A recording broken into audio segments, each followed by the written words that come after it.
what is expected from you. Crispy questions only, not comment on the themes or the lecture given by our panelist. Mike, please. Namaste, I'm Nina from Chicago, and my question is for Professor Elst. Professor, in your Marxism soft power slide, you said BJP is not consciously opposing the new form of soft power of Marxism. Why do you think so? And what suggestions do you have for BJP as a political party to oppose it? And for me as an individual to oppose this soft power? They can nominate people in important posts in universities. And I don't even want to suggest that they should do anything corrupt.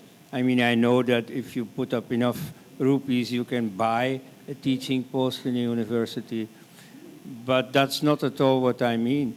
You should just use the powers that you have to bring the right people in the right place.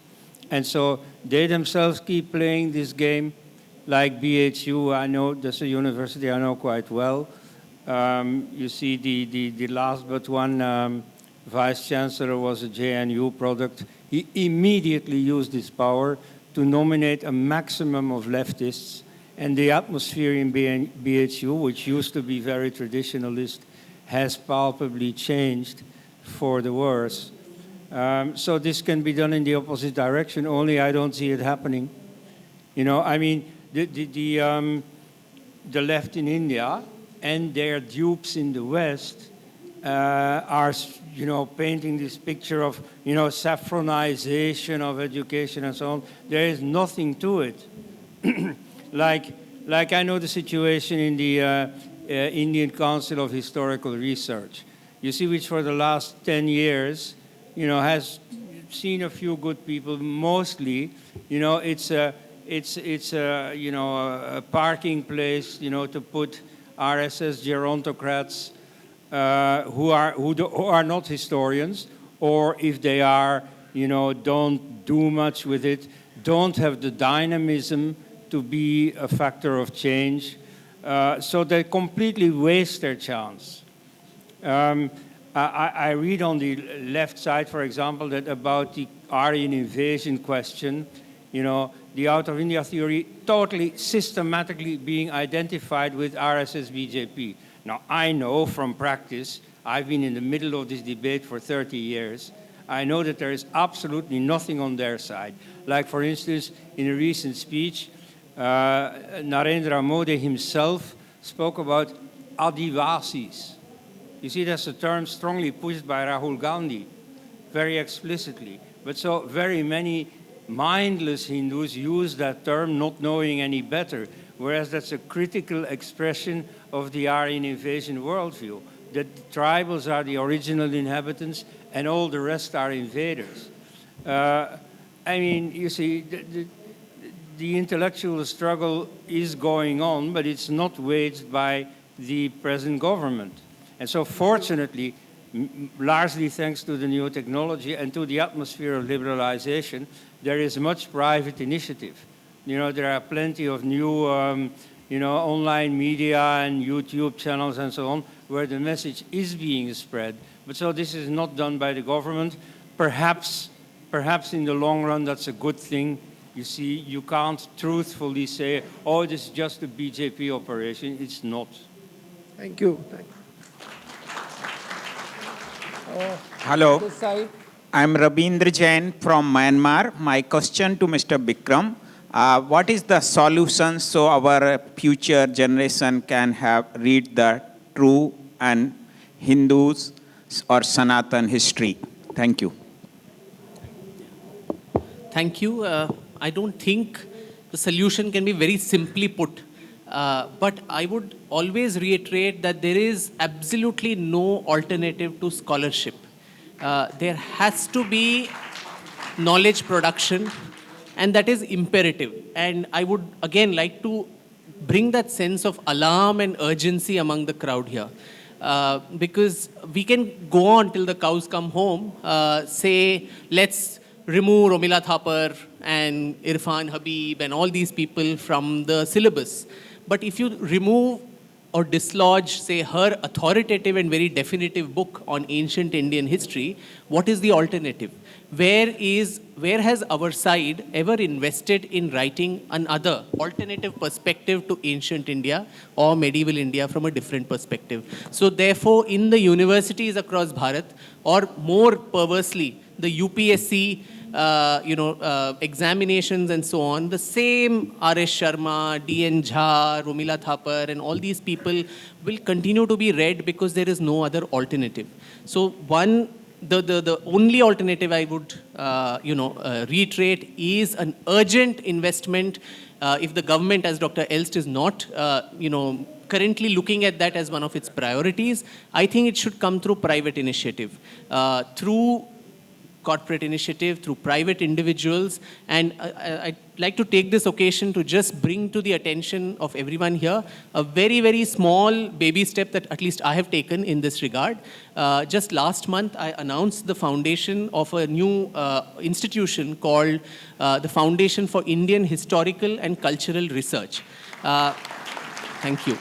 Now, the main idea that this foundation seeks to do is to do exactly what I said, produce more and more knowledge and scholarship. And how do we do that? Because most of these historians, who claim themselves to be experts of ancient India don't know a single word of Sanskrit. They don't know a single word of Prakrit, Pali, Sen Tamil, and all the other classical languages, and still they can be an expert on that area. A medieval Indian historian can be an expert without knowing Arabic, Persian, and all the languages in which the chronicles of that time was written.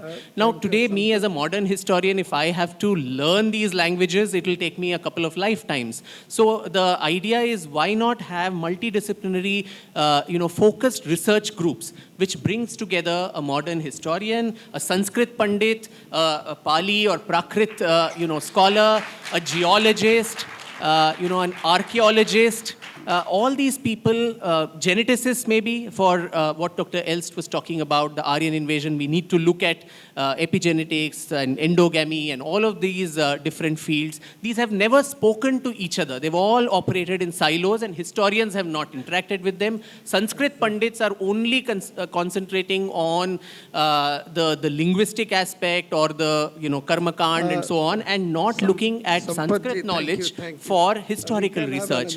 So to create these small focus groups which can then be incubated in universities across Bharat and maybe outside India through some of the people who are there, and address several of these burning issues, whether it's Aryan invasion, apparently the caste system, how did it evolve, when did it become rigid, what is the role of the cow in our psyche, what has been the Hindu genocide over the centuries. I think all of these need to be documented. Several thousands of books need to be written, academically peer-reviewed papers have to come, and we have to storm the bastion. And unless we do that, we can keep talking here, we can keep criticizing Marxists, we can do all of that, but it won't lead to any change, mind you, on the ground, because the children in Bharat will continue to be reading those same books for their entrance examinations. Last question.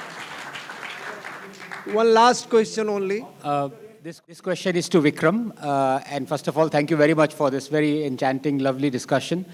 And as we are, I like to think we are in a family. So Vikram, although said a lot of important things, but he wasn't blunt enough. Please allow me to be blunt enough. Vikram, a couple of points. I think it was mentioned from the panel that perhaps one of the best prime ministers we've had is Narasimha Rao. He was responsible for two of the most anti-Hindu draconian measures ever taken in independent India. The first one was the establishment of the Waqf Act that continues to encroach and usurp Hindu lands and temples with alarming regularity. And the second one was the Places of Worship Act that continues to deny Hindus their rightful seeking of justice to reclaim their own temples. So I think I might be encroaching into my panel when I talk about false narratives, but this is one of the false narratives that is being propagated. No one has been more anti-Hindu and has taken back. The other question that I want to ask is, another panelist said that the best way is the RSS way. Vikram, I want to be blunt here and ask you point blank, when you talk about sounding an alarm, and you talk about the situation is so dire, alarm is sounded for maybe a minute, an hour, a day. Can the alarm be sounded for 10 years?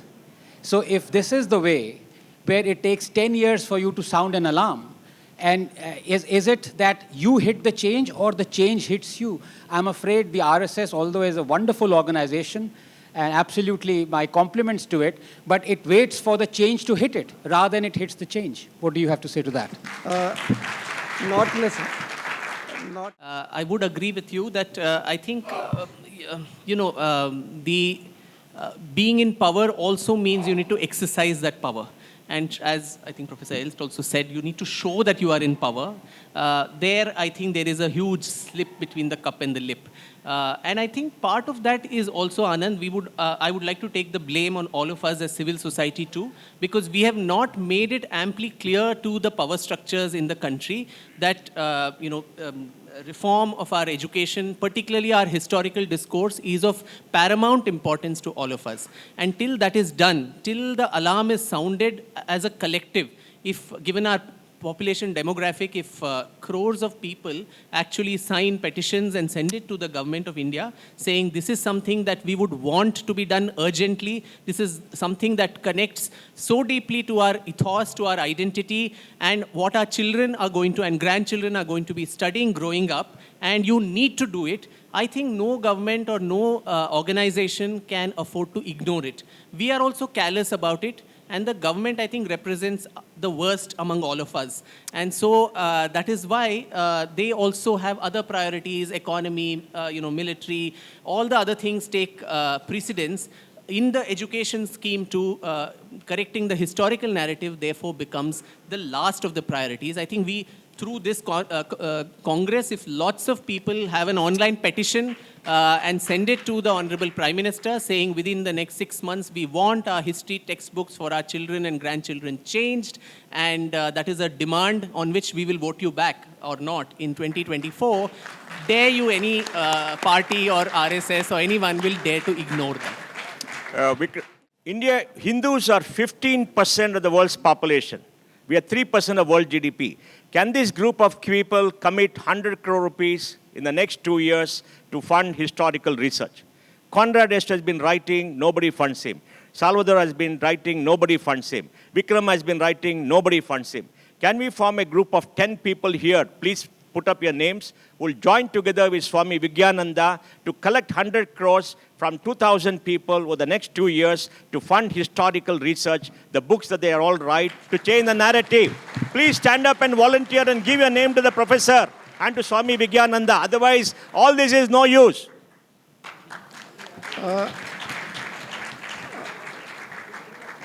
Thank you so much. Thank you so much. I was supposed to conclude the session as a chair, but through questions, some of our panelists worked as a chair and one question as a chair. So I'm concluding this session with lots of thanks to my wonderful panelists. Thank you very much. We'll assemble again for another session at 2:30 p.m. Thank you so much.